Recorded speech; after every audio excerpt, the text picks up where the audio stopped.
Hi guys, bali mag-unbox tayo ngayon ng ating mga order from Lazada ng mga Neo Caridina shrimp.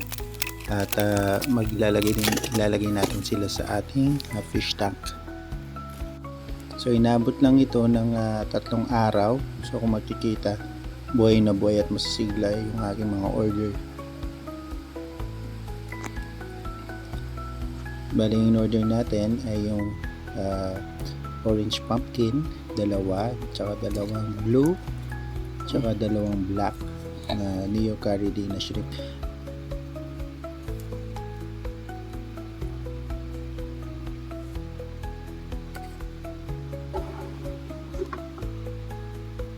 Dahil magbabawas tayo ng tubig dahil masyadong puno ito at hindi pa masyadong establish yung ating water tank.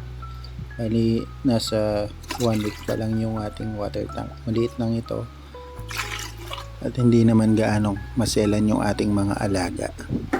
Actually ito yung pinakamadaling mga alagaan pagdating sa mga aquarium, hindi masyadong maselan pagdating sa maintenance.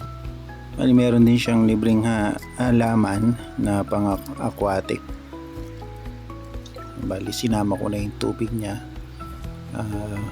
para sa tingin ko meron itong mga beneficial bacteria galing sa pinanggalingan na aquarium na makakadagdag sa ating aquarium.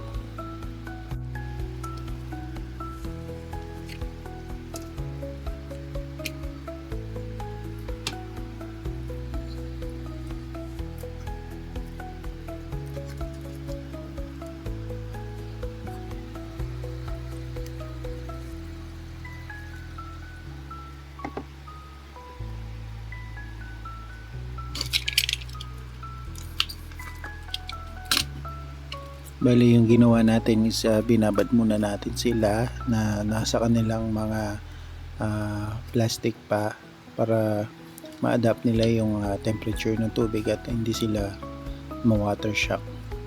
Ayun, bali inabot ng 15 minutes bago ko sila i-release sa kanilang bagong aquarium.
So napaka-legit ng order ko sa Lazada at inabot lang ito ng halos 4 na araw at napaka-sigla ng mga na-deliver sa akin.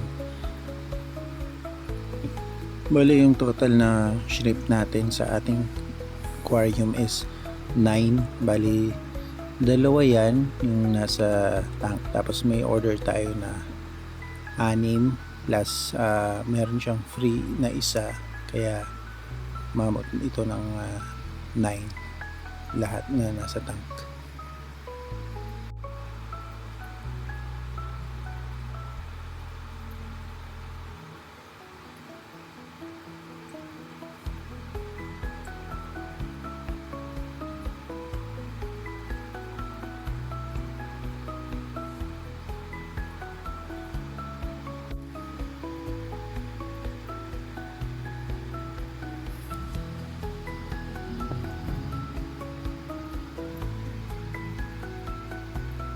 Napaka-healthy ng mga na-deliver sa atin at hoping na maparami namin sila at saka makapag-breed tayo.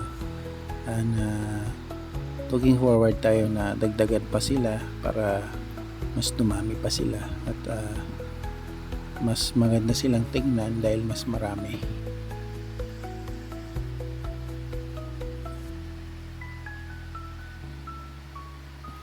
So sa mga nanood dyan, maraming salamat. Pag-like, share at subscribe na rin yung ating channel. At may advice po kayo at comment nyo lang po. Thank you.